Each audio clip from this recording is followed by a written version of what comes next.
Hello friends, EJ here from the back porch, and we're coming back at you again with a glass jar video. One of the most popular videos that we've done. A lot of people are interested in glass jars because you see a lot of them at maybe your grandparents' house or in antique stores or things like that. There's a lot of variations and a lot of collectors of glass jars.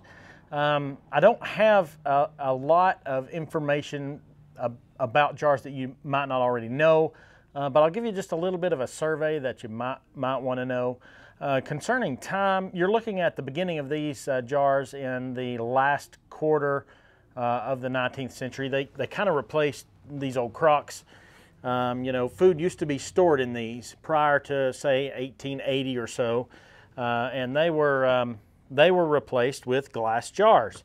It's a better method of storage, a better way of storing your food for the winter. Still, it was a time that food had to be preserved. You had to work all summer long. Unless you were the nation's most wealthy, you had to preserve your food so that you have enough to make it through the winter, especially here in our location in southern Appalachia. That was a way of life, and still is actually for many. The process is actually still quite a bit the same. Maybe we'll do a video on that somehow about how some of these things that we sell were used to as ways of life. But anyway, back to jars. Here's kind of an earlier version. One of the most well-known versions of the glass jar is the ball mason jar. Ball being a name of a company that made these jars, and there are several different versions of these. Now, this is what's called a shouldered jar. If you'll notice the difference between these two, this one is a shouldered jar, sheep's nose or something like that, and this is kind of more of your standard jar. It's if you'll notice up here, there's more of a curve to that, and this one slants right straight up into the lid. Just kind of the way they were made. I don't think there's any different of this. Of course, this is a half-gallon jar. This is a quart jar. There are other sizes as well, pint, half pint. Some people even claim that there is what's called a moonshiner's quart or a cheater quart. That was actually a fraction of a bit smaller than a quart jar. They claim that moonshiners would like to use them because they could save, save liquid capacities without the buyer knowing. Speaking of moonshiners, and I think I've mentioned this in our last video, but here is the famous number 13 jar. If you'll notice on the bottom of, not that one, this one. It has the number 13 on it, and these are more marketable by today's standards. I would say more rare, but I'm not certain that that's the case. Although there is good folklore that goes with this number 13 jar, which makes it more valuable. The market has bought into those. It is stated that moonshiners despised the number 13 because of unluckiness, and they would destroy all of those number 13 jars that they saw, so that they would not receive its bad luck and by chance be caught by the revenuers or other law enforcement. So that's why supposedly these number 13 jars are more rare. So as an example, this jar is priced on the high side at $20. That is an Atlas version, and this is a number 13 ball mason jar, not in as good a condition, priced at $49. And as a matter of fact, I just sold this jar today. So they do sell at a significantly larger premium because of the number 13. People want that kind of collection. There were all kinds of different jars and versions made.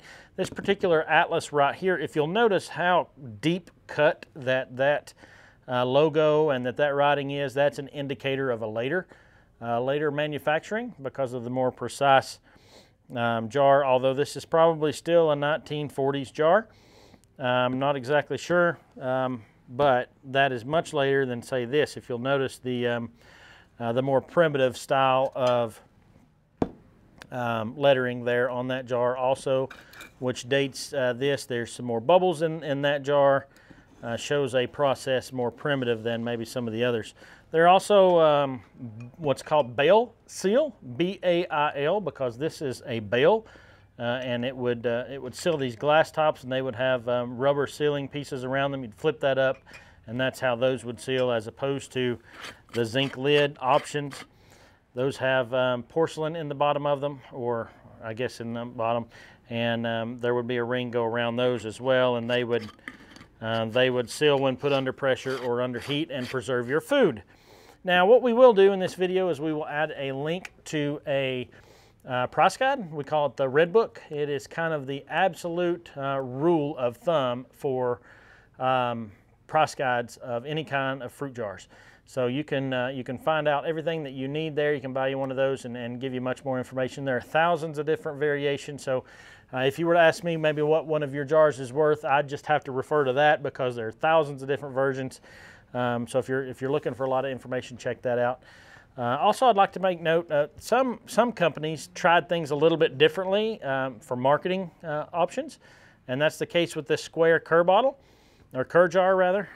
You know, I guess maybe they thought that you could stack them better if they were square, but what we come to find out is they were harder for sealing. As part of the canning process or the preservation process, you have to actually put a spoon or a stick or something down in there to rotate around the outside and get all of the air and all of the bubbles and stuff out of whatever it is that you're preserving, and it's harder with these square top jars. So they didn't take off too well. Everybody likes the round top jar because you can get the bubbles out of whatever it is that you're preserving a little bit better. Same is true today. For those that do preserving, you'll notice that they use round jars, and that's the reason why, because it's easier to do that. If you have any questions, feel free to drop them in the comments. But again, here's just kind of a little bit of an overview about glass jars. Love these old jars. They present well. For the most part, it's one of those things that 80% of them are probably worth $10 to $15 each on the high side of retail. But there are those unicorns that are worth some significant money. The best way to find that out is to check out that Red Book. If you got any questions, drop us a comment in the comment section. And as always, do us a favor, like and subscribe, and we'd surely appreciate it. Catch you next time.